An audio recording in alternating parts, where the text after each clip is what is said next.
I think that your best self is being your full human self. And being a human involves all of that stuff. Like, I regularly feel difficult emotions. I regularly struggle with something. And I think that's okay. And I think that's okay for you too. And I think that that doesn't have anything to do with me being my best self. It actually might be the path to becoming like my fullest human self. That's Stephanie Harrison. I'm Leah Smart, and this is Everyday Better. Make sure you hit that follow button to get new episodes of our podcast every week. Stay tuned for more from Stephanie on The New Happy. Hey everyone, from LinkedIn News, I'm Leah Smart, and this is Everyday Better, a personal development podcast where every week I sit down with some of the world's brightest minds and bravest hearts to learn how we can improve ourselves, our relationship to others, and the world around us. This week, we brought back happiness expert and author of The New Happy, Stephanie Harrison. If you haven't listened to part 1 of our conversation in last week's episode, I would highly recommend you go back and start there. We cover the 3 big lies that make up what Stephanie calls the old happy culture. Those are, I am lacking something, I must achieve expected outcomes, and finally, I am separate from others. In part 2 of my conversation with Stephanie, we're talking about what it looks like to apply the New Happy philosophy to multiple aspects of our lives, like setting goals, asking for help, becoming the person we imagine when we picture our best selves in our minds. And we get into the role that privilege plays in all of this.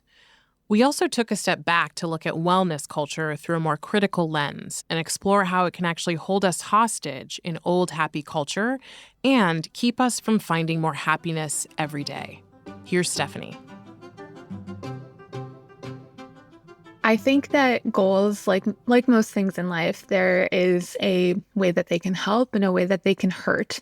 And distinguishing between those 2 different approaches is really important. So when I think about goals, really I'm drawing upon the research from a group of researchers that have studied intrinsic and extrinsic motivation and the goals that go along with that. And basically what I argue is that old happy culture has taught us that there are certain goals that we should pursue no matter what. We should always be seeking out success, which comes potentially in the form of power and fame and acclaim and popularity and all these external things that we think will make us happy once we get there. And what these researchers have discovered is, in fact, that does not work. These goals do not make us happy because they don't actually satisfy our core psychological needs. They don't actually fulfill us. They might lead to the ability to provide for other things that can fulfill us, right? Like if you are able to, let's say, amass a certain financial level of success, then you can potentially use that money to help you to fulfill your needs. But in and of themselves, those goals are never going to satisfy what you really want and what you need in life. It's like money can't buy happiness, but it can give you the resources to do things that make you feel happy. Yeah, right. And I think, we have to recognize that we live in a society that has limited access to many of the opportunities and the resources that, in my opinion, should be a guaranteed right. And the only way that you can access them is through having resources. So there's always going to be a need to ensure that, we can take care of ourselves, that we can provide for our families, but purposely seeking those goals that are specifically about acquiring more or about being seen in a certain way, they're never ever going to make you happy. They aren't designed to do that. So we're essentially pursuing all of these objectives that we think will end up making us happy. But the real problem is that as we pursue them, we tend to experience misery along the way because we're not getting what we need on the journey. They're not actually filling us up. And that's how you get to that point, which I'm sure many of us can relate to, of working really, really hard to achieve a goal. And then you get there and you're like, where's my happiness? Right. Like, it was supposed to be waiting for me. Right? Exactly. And that is something that's completely avoidable. We can actually experience joy along the way in our pursuit of the right goals. So what I counsel people to do in the book is to really consider which goals you're pursuing, to ask yourself whether or not they're your own or whether they come from old happy and from the culture that you've been conditioned into. And then what would it look like to actually pursue things that are intrinsically satisfying or motivating to you? Because ultimately, at the end of the day, that's actually going to give you a higher likelihood of success in terms of achieving what you set out to do, because intrinsic motivation is, the most powerful force in the world. And if you are only pursuing extrinsic goals, you're never going to feel that. You're always going to be sort of suffering and slogging through it, waiting to get somewhere that you're never going to arrive at. So if intrinsic goals are some of the most powerful forces in the world and people are just hearing about them now, how do we know that the goals we're setting are the right goals for, the new happy or in the new happy sort of paradigm, and that they are intrinsic, not extrinsic? So you get joy out of doing them. You find them interesting or meaningful to you. Usually, these take the form of personal growth. So the pursuit of growth as a person, working towards greater connections with your communities and your loved ones and making a difference in the world, feeling like you're having an impact upon somebody, being able to provide for your own safety and security as needed. So those would be some of the areas that you can look for. But really, you have the answers inside of you because you have this emotional feedback system that helps you to understand, is this something that feels good to me in one way or another? And if so, can I move more towards that? Can I tap into that feeling a little bit more? As we're setting new goals for ourselves and trying to set the right kinds of goals, how do we avoid using old happy methods to achieve those goals? Oh, I love that question. Because you're right. Like there's the content of the goal, and then there's the way that we work towards the goal. So I think that the old happy way of pursuing things is really all about denying your humanity, trying to do it all by yourself, and believing that your worth is conditional upon your progress. So I have a lot of people in my life who never feel proud of themselves. No matter what they do, it's never good enough. No matter how much progress they made today, they always could have done a little bit more. They always could have pushed a little bit harder. They get something, they get recognized, or they make big progress towards something, or they have an awesome milestone, and they go, yeah, it's still not enough. Like I'm still not happy. I'm still not satisfied. And that's all kind of stemming from these elements of old happy that allow us to think, okay, I have to push myself incredibly hard. I have to treat myself like I'm a machine. I have to constantly always do better than I did before. I can never rest. I can never slow down. I can never lean on other people and ask for help. And that pursuit, obviously you're going to end up getting burnt out and feeling disconnected from yourself and feeling unfulfilled. So not only that, but then you're beating yourself up constantly. You're pursuing it in a way that's completely unsustainable. So yeah, you're going to struggle. You're going to have a really hard time. And what I always say to people who are performance or achievement oriented is, do you really think that that way of doing things is actually going to help you to get to your goal? Like deep down, do you think that in the long run, this is going to help you to get what you want? Because I don't think I'm going to be able to perform at my best if those are the conditions that I'm operating under, if I'm getting nothing at all from the pursuit, if I am actually depleting myself through the way that I treat myself.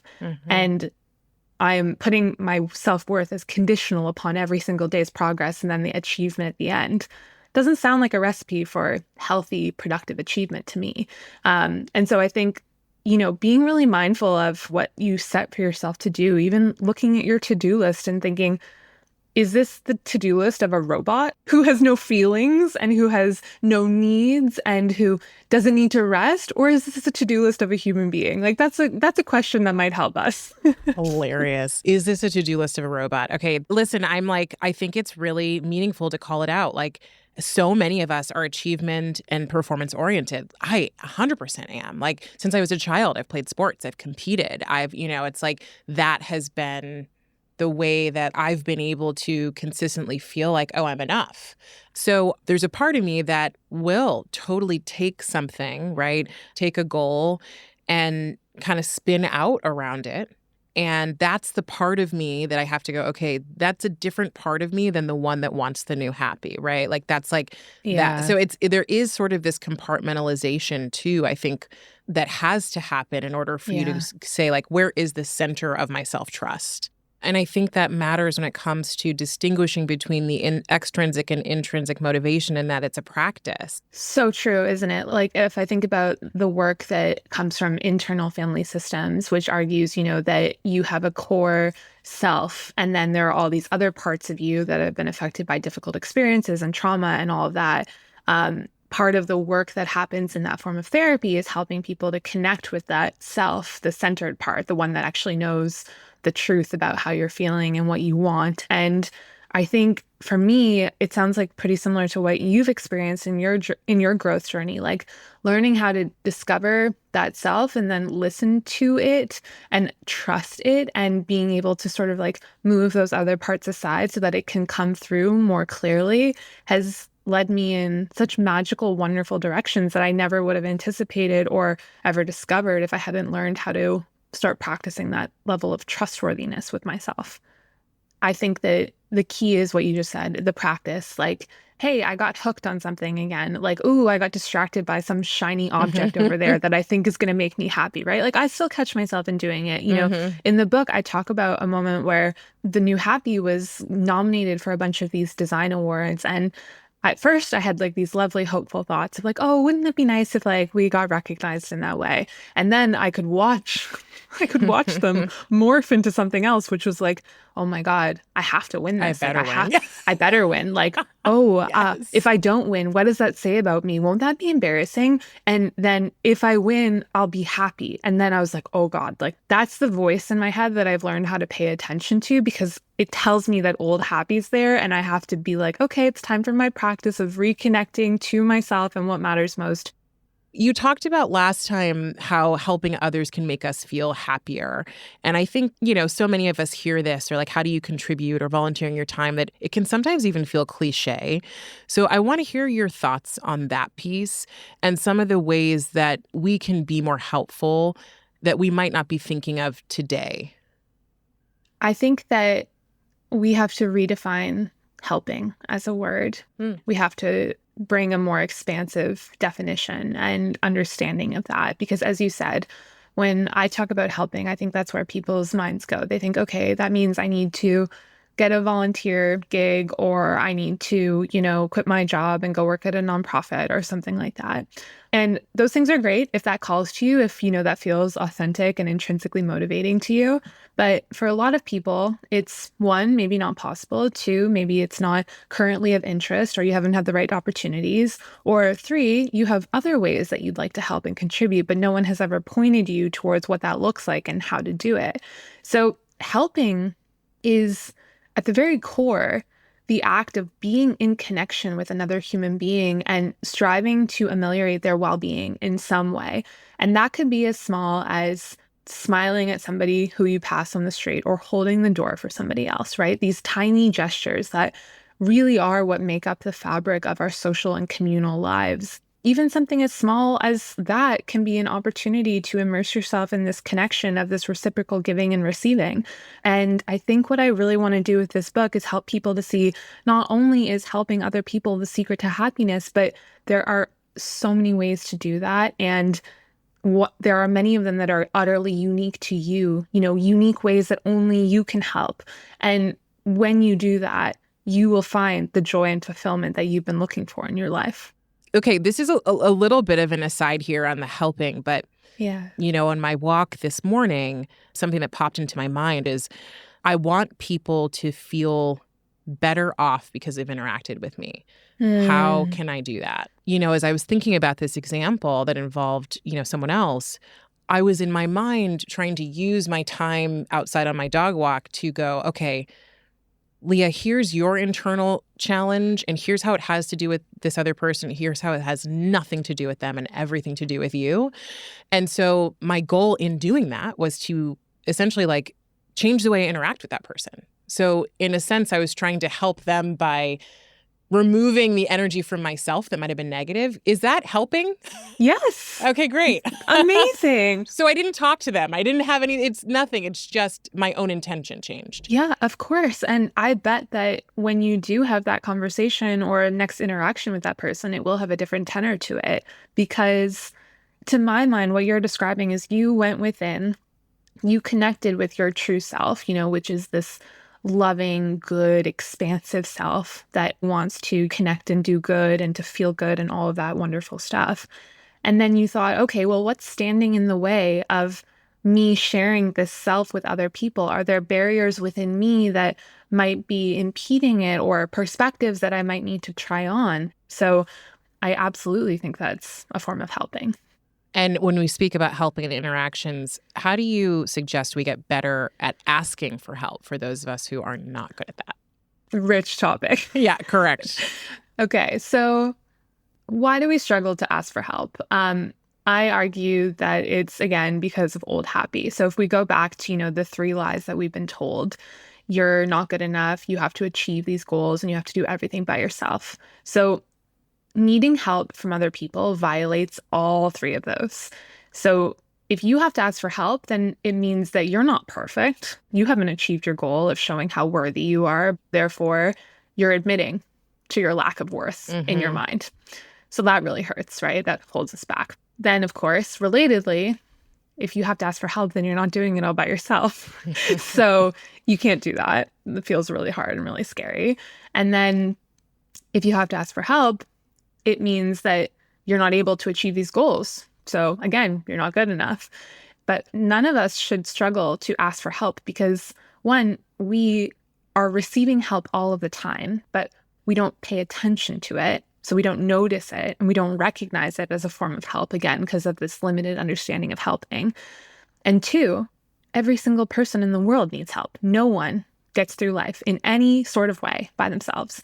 So it should be as fundamental to us as breathing or as saying hi to somebody when you pass them in the hallway, right? Like the more that we can start to unravel those old happy lies, the easier it becomes to then ask for help because we're no longer bound by these ideas about who we are and what we should do and how we have to do it. I love the idea of this being as normal or as typical as breathing.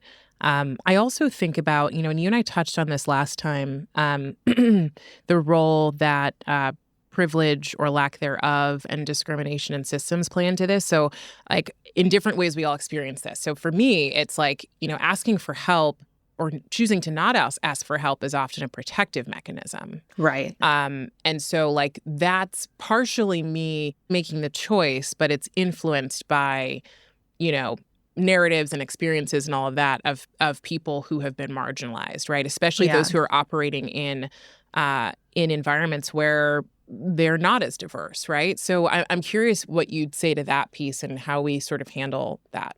It's such an important point, and I don't want to frame this under any sort of personal responsibility stuff either, right? Like this is all systemic. And so especially for people who are navigating these situations that you describe, it's not your fault that you struggle to ask for help. It's all of these oppressive systems that are pushing down on you.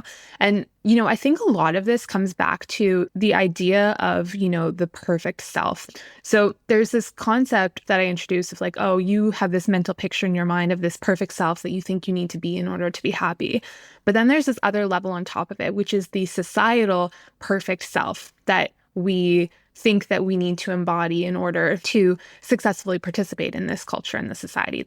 And I draw upon the work of Audre Lorde, who talked about this mythical norm, is what she called it. And it's basically a white, cisgender, heterosexual Christian man who's able-bodied. And that is the mythical norm that everything in society is designed around. And in some way, her argument, making this case that we feel this pressure that we have to embody an identity that is absolutely out of reach for the vast majority of us, and that we have to conform to that in order to be deemed as successful or worthy in the world. And I think that, to your point, if you're somebody who has a specific identity and you are participating in a system that was not designed by you or for you, it's going to be really, really, really hard and way harder compared to other people. And so, like, for example, if I think about something like the pressure that you might face in the workplace and the struggle that you might feel to ask for help, I can completely understand why that would be so much harder for you than it is for me as a white woman. And that means that I have work to do to help you, to make it safe for you to speak up and ask for what you need. And that organization has a lot of work to do in order to create the environment and the psychological safety and the support that helps to counter those incredibly harmful stereotypes that get in the way of you being able to be the full human being that you are, which involves asking for help or struggling or leaning on other people in whatever form you need. And making mistakes and like all of those things. Yeah, those things become higher cliffs to fall off of, I think, when you're in any group of people who's not fitting into the mythical norm. Tell me just quickly, how do we distinguish then between the perfect self and I'm just going to call it like the best self, that internal thing that we know? I honestly can't distinguish all the time between what I say is my best self and what you just described as the mythical norm. Okay, I have an issue with the term like your best self in a lot of ways. Let's fight it. I'm down. I think a lot of the time, actually, when people talk about the best self, they're talking about the perfect self. Ooh. So tell me, what is your best self when you think about that? Describe it to me. I don't know if I'm ready. It's probably not, ours probably aren't that different, which is how we know it's the mythical norm. Yeah. It's, she's eating super healthy. She's conflict free. Maybe she's running marathons once a year. She rarely feels negative emotions. She's liked by everyone and she likes everyone. I want to throw up even describing it. So I'll stop. Yeah, I relate. I can see that in my mental picture as well of my best self. Okay, so it's great to have aspirations, right? Like, of course we want to strive to be better, but if we're distinguishing between the perfect self and the societal idea of, be your best self, I just think there's so much similarity between the two. And if your idea of your best self is conditional, if you feel that you're not worthy until you embody that best self, then it's not a best self after all. Oof. That feels like the truth to me, because let's say that none of those activities were available to you that you're describing. You couldn't eat healthy. You couldn't, exercise in the way you want to. You couldn't be in a good mood, all that stuff. How would you feel about yourself? You'd probably feel a lot of shame, a lot of unworthiness, because you think that's who you have to be. So this is why I have such a problem with like wellness culture as well, which is sort of like a related conversation. But the problem is that where is the humanity in that? Where is the opportunity for you to treat yourself like you're a human being, not some avatar who has perfect habits and perfect routines and gets it all done and does it with a smile and never bothers anybody and never shows that they're struggling and never falls apart and all of that kind of stuff? Because I think that your best self is being your full human self. And being a human involves all of that stuff. Like, I regularly fall apart. Like, I regularly feel difficult emotions. I regularly struggle with something. And I think that's okay. And I think that's okay for you too. And I think that that doesn't have anything to do with me being my best self. It actually might be the path to becoming like my fullest human self. Oh, that's good. Yeah, I completely agree. Yeah, my normal self, everyday self struggles and has challenges and has great times and has all of those things. And so, yeah, the perfect self and the best self, or maybe it's core self, like you shared earlier, maybe it's perfect self and core self are distinctly different based on like what we believe about how we're supposed to be operating and what we can accept about being human. Exactly. And it makes it so there's always something to strive for too, right? Like, to be honest, I think that a lot of the rhetoric around habits and routines and, again, wellness and all of that kind of stuff is really just a different version of I'll be happy when, like I'll be happy when I have my habits in check and I have my perfect morning routine and all of that kind of stuff. And if it helps you, if it makes you feel good, like, of course, go for it and do what you need to do. But don't make your self-worth conditional upon your ability to do those things. And your following through on doing those things has nothing to do with your value as a person or about who you really are. It's just an activity that you're doing in the world in case it helps you. It's almost like we've taken these wellness signifiers and we've added a new, different version of the perfect self into our lives that we have now even more pressure to hold on to, right? More things that are weighing us down. My approach is like, let's get rid of stuff. Yeah. Like, let's cast stuff off instead of adding more on. A big note for my overachievers and perfectionists. Stephanie argues that your ideal or best self might actually be an impossible standard that's holding you back from achieving happiness. Remember, you are not a robot. When we come back, Stephanie and I talk about how to make our way to the new happy using a strategy for discovering our gifts and her final ideas on how we can return happiness to what it truly is, an inside job. And we're back with Stephanie Harrison, author of The New Happy.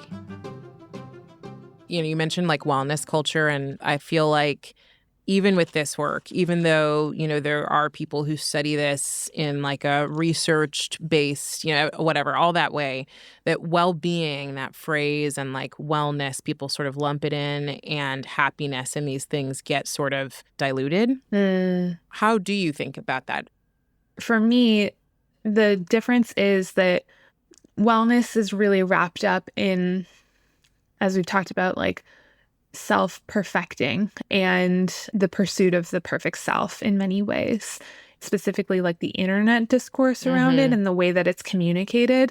Wellness is associated with, like a very specific type of person who looks a very certain way, who does very specific things, who traditionally has never acknowledged any privilege that is associated with the ability to do those certain things, like who often presents a image of well-being that's couched in, like thinness and whiteness and of power and of popularity and all of that. And that's not real wellness.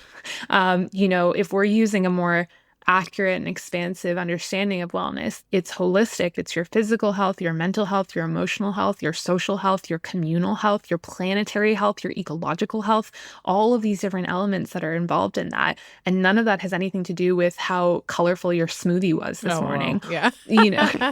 Right? Like, or, the toxic consumptive element of wellness of, here's how much money I spend on my grocery bill. And I need to do that in order to adhere to some standard of what wellness looks like. And meanwhile, like at the same time, there are people who in this country don't have access to health insurance, who don't have access to healthy food and live in food deserts, who don't have the ability to go to the doctor when they get sick because of their immigration status, right? Sure, There are so many problems with the way that we have conceptualized wellness in this very narrow, materialistic, individualistic approach. And I have always wanted to present something different and wanted to create something that was welcoming for everybody and that was grounded in not on how we look on the outside, but how we feel on the inside and how we make others feel. And I think like that's the other difference with wellness. Like I rarely hear a lot of wellness content creators or influencers talking about other people. It's all about you and what you do for yourself. Oh, you mean like if I'm a creator, I'm talking about like my morning routine versus exactly. What would the other way look like? I think there's a couple of different things. It could be, my morning routine where I show like the ways in which I'm connected to other people and helping them. Or it could be no morning routine at all. And instead, here's the top thing that I do to make myself feel better. I go and I volunteer once a week doing this. I don't see content like that for the most part. Like I'm sure it's out there, but that has always been the shift that I've been trying to push. And the opportunity here is to have a complete pivot in the way that we talk about well-being, stopping thinking of it as this thing that only you do for yourself and instead thinking about, hey, this is something that I do for myself and others, and it's what others do for me as well. Mm-hmm. It's an interesting, in the wellness and well-being space, the content itself lends people to pretend that they are doing everything and that they're doing it all right, where like inherently you're supposed to be amazing if you're going to be talking about this, totally. Or perfect. Exactly. It's the false best self, right? It's the perfect self, really. And how many times have we heard stories about, people who are posting about having, these healthy, happy lives on the internet, and then a couple months later they come out and go, actually, I've been miserable this whole time, Right. and, like all of that stuff. And yeah, the pressure that they're under to uphold and maintain that perfect self is immense. And we have to question how we're contributing to Yes. that culture at the same Because time. we do. Yeah. We Yeah. are Mhm. quick to blame them and judge them and all that, but like we're part of it. Exactly. And it's Yeah. like, if we expect that of the people that we follow, if we expect perfection, then we need to interrogate that in ourselves, right? Like how our inability to extend humanity to them might be affecting the way that we perceive them as well as the way that we perceive ourselves. And how do we catalyze conversations just like you do with this podcast? Like how do you catalyze conversations that bring about a more encompassing and holistic understanding of what it means to live a good life? Yeah. Okay, I'm going to switch just a little bit to gifts because you talk about the idea that we all have these innate gifts, and I want to hear more about those, and I want to hear how you recommend we tap into them.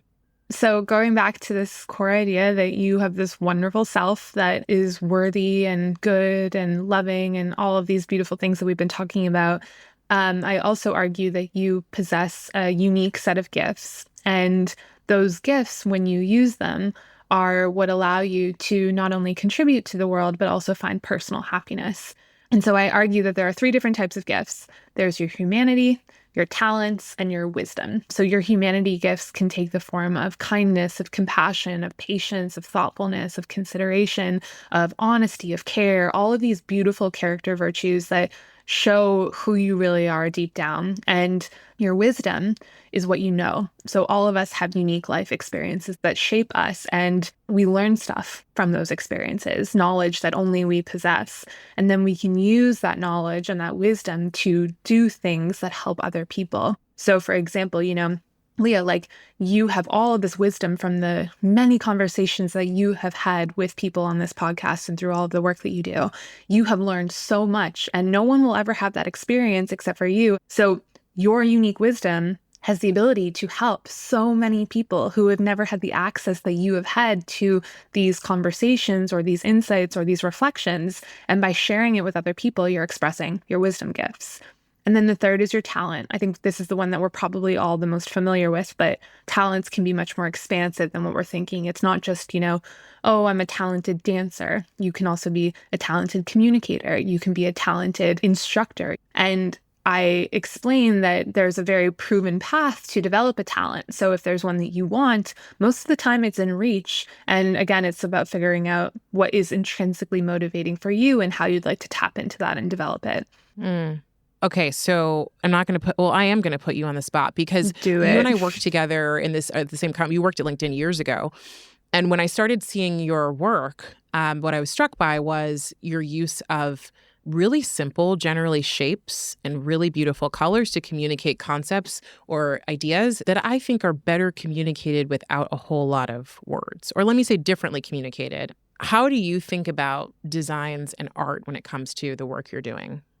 I think that for me, being able to connect with people happens in multiple different ways. And I've always, I guess, had this ability to think in images or feel like I have these mental representations of ideas and concepts that come in the form of, like shapes and colors. And so, ever since I was little, I would have colors that I would associate with certain feelings or whatever. But like many people, when I was growing up, the idea of being an artist was like so impractical, not ever something that I ever really thought about pursuing. And again, as old happy affected me more and more, I found myself really shutting down any sort of creative self-expression that I perhaps organically had. And so it wasn't until I left my job at Thrive and I was thinking about how to communicate the new happy philosophy that I thought, well, maybe there's something here that I can start to do and start to tap into a little bit more. So the graphics in the book are very similar to what you've seen if you've seen our work online on Instagram, where it's minimal depictions of emotions and feelings and the key concepts of the book. And the way that I use these images and these colors and these shapes seems to help reach people at a level of their emotions, which I think is probably the most effective way to make those changes a little bit stickier or a little bit more understandable. And also, the amazing thing about the artwork, which I never anticipated, was how it shows us that we're not alone. Like if I can make something that is a mirror of, sort of like my emotions when I was going through something or something that I learned from a study that I'm trying to communicate, and then you see it and it connects with you, that means that we are so much more alike than we think we are. Yeah, and I'd imagine that you find a lot of joy and continue to in Yes. creating that. Yeah, I love it. And it's so funny, right? Like I was once talking to one of my girlfriends from college and we were joking around about what our younger selves would think if they could see us now. And I said, "Oh my God, I think my 21-year-old self would be appalled by what I'm doing." Like making pictures for the internet. Like that was not what I thought my life would be like. I thought I was going to be a partner at Deloitte by now or, Wow. like something like that. And I thought that that's what would make me happy. And I was joking because I think that that just shows how deep old happy was in me at the time and how the idea of taking a different path was really not something that I ever considered. Hmm. So, what advice would you give somebody who's starting their career now when it comes to implementing the new happy? I think I would recommend that you start to pay attention to the signals that you're getting from your emotions about what excites or interests you. So, when you're in a class at school, for example, and your professor says something that makes you sit up a little bit straighter or makes you think, "Ooh, like that's interesting. I'd like to know a little bit more about that." And those emotional responses are information that you can use to help you to figure out what you might want to move a little bit closer towards. So I would be advising people to really pay attention to what lights you up, even in the smallest way, and then identify what's the next step that you could take to do a little bit more or learn a little bit more about that. And when you do that, you're embarking upon this path that will guide you towards what matters most to you. So, you're not suggesting that someone maybe finds a cue and goes, "Ooh, I guess I should go do that now instead." Yes, that's right. So you don't have to follow it. You don't have to change your life. You just want to pay attention to it because it might be in a totally different field from the one that you're thinking about or the one that you're currently working in. And this is especially important if you're like me when I was younger, and I think so many other people, when you don't know actually what you want to do, when you're not sure, when you feel lost, really like writing and paying attention to those things down, they can be almost like little lighthouses that guide you towards what is going to be meaningful and fulfilling for you. I love that. Yeah. I'm going to come back to just the general idea here of work. How do we think about using the new happy at work, particularly because we're in more structured or role specific environments that don't always allow for a whole heck of a lot of flexibility or that we just don't control? Mm. I think the first step is if you already have a job, it's the first thing that I would counsel you do is figure out how you can start using your gifts right here and now, because that will provide you with an instant increase in your well-being and happiness. So if you think about your humanity and your wisdom and your talent, where might you be able to leverage those or apply those?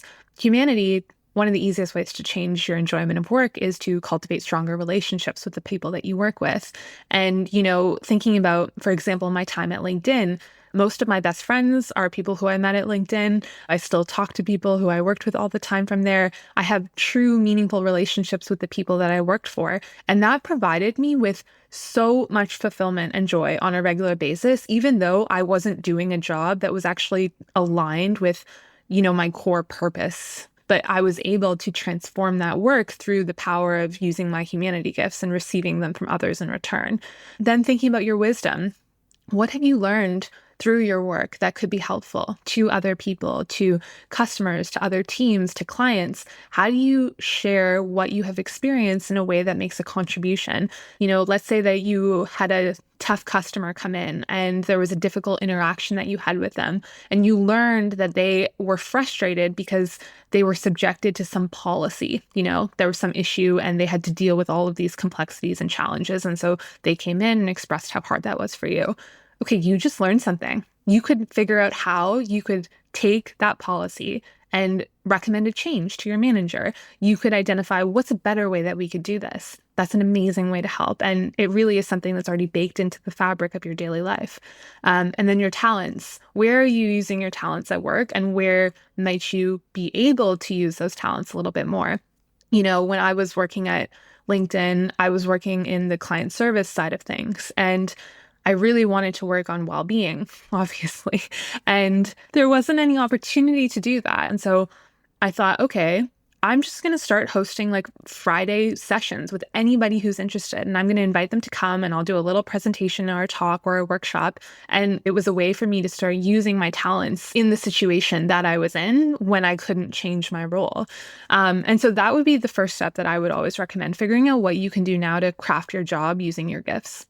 Yeah, that's how this podcast started. My co-host and I were just friends that were becoming coaches, and we wanted to share what we were learning.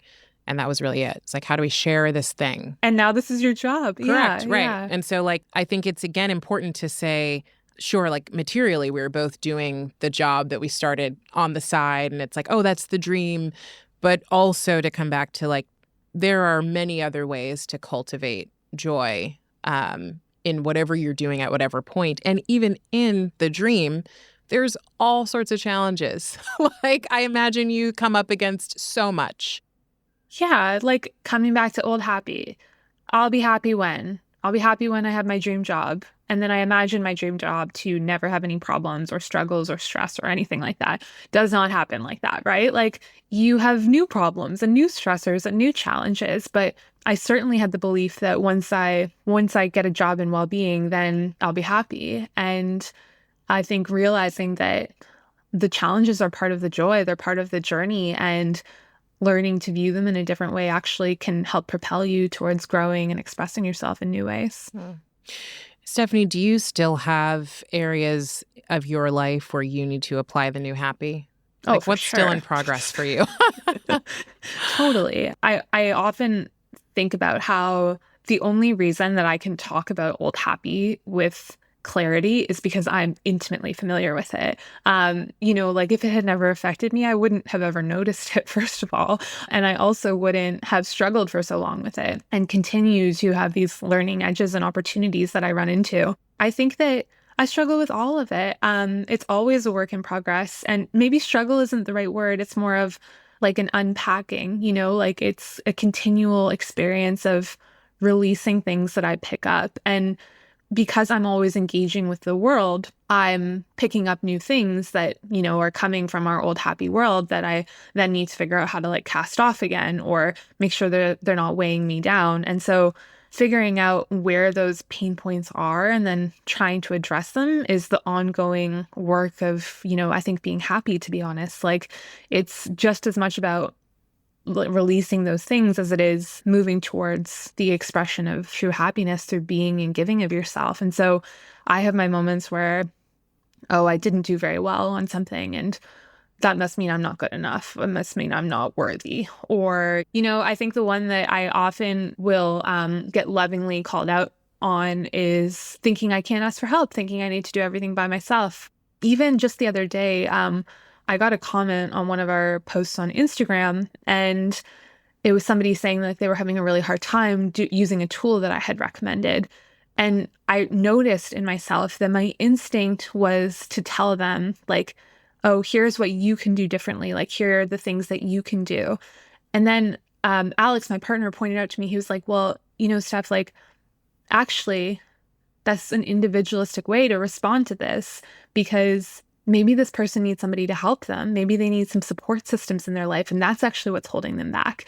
And so that was an amazing moment for me of being like, oh, look at my old happy biases affecting me here, and how careful I need to be about what I'm sharing with others to continually come back to this idea, you're not alone. You don't have to do it all by yourself. Kind of continually saying it over and over again and making sure that that's really integrated. So yeah, in short, yes, I struggle with it, or I work on it. Yeah. We're all working on it. When Yeah. I bring people onto the show, I love getting to the point where they're vulnerable, because Yeah. what I think is tough in this work is like oftentimes people look at people as gurus, as if this person has no struggles.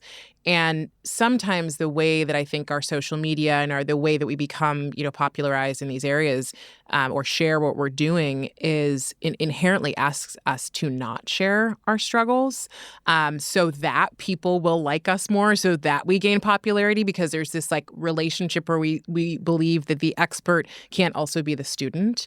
And so I love that you shared that. If you had to just give me a headline for what you're saying, and for those people who may not get to read your book in full, what are you saying to us, and what would you want to leave us with? I would say that you can be happy, and the best way to do that is by going out and using who you are to help other people be happy. Oh, succinct. Thank you. It was lovely. Stephanie, I'm going to have you complete these 3 statements for me. Better humans are. Compassionate. Better work is. Humane. And a better world has. Giving. Thank you so much for being here, Stephanie. This was Thank great. you. I'm so grateful. I love talking to you. Thank you for your amazing gifts that are making our world a better place. That was Stephanie Harrison, author of The New Happy, Getting Happiness Right in a World That's Got It Wrong. And she's the artist behind The New Happy on social media. I hope you can see why I jumped at the chance to share her story and her research with you. If this conversation resonated with you, share it with the first person who comes to mind. You never know how it could help them out. And support other people like you in finding our show by leaving us a rating before you go. While you're at it, write a 1-sentence review telling me and the team what you love about Everyday Better. And as always, you can get me in your inbox by signing up for our weekly personal development newsletter, giving you practical tips on how to level up with small steps every day. You can get to it easily in our show notes for this week's episode. But if you've got your browser open, you can find it at linkedin.com/everydaybetter. That's linkedin.com/everydaybetter. Everyday Better is a production of LinkedIn News. The show is produced by Alexis Ramdow. Our associate producer is Grace Rubin. Asaf Gadron is our sound engineer. He makes sure we sound good in the studio. Joe DeGiorgi mixed our show. Enrique Montalvo is the executive producer of LinkedIn Editorial Productions. Dave Pond is head of news production. Courtney Coop is head of LinkedIn Original Audio and Video. Dan Roth is the editor-in-chief of LinkedIn. And I'm Leah Smart. Thanks for coming with me, and I'll see you next week.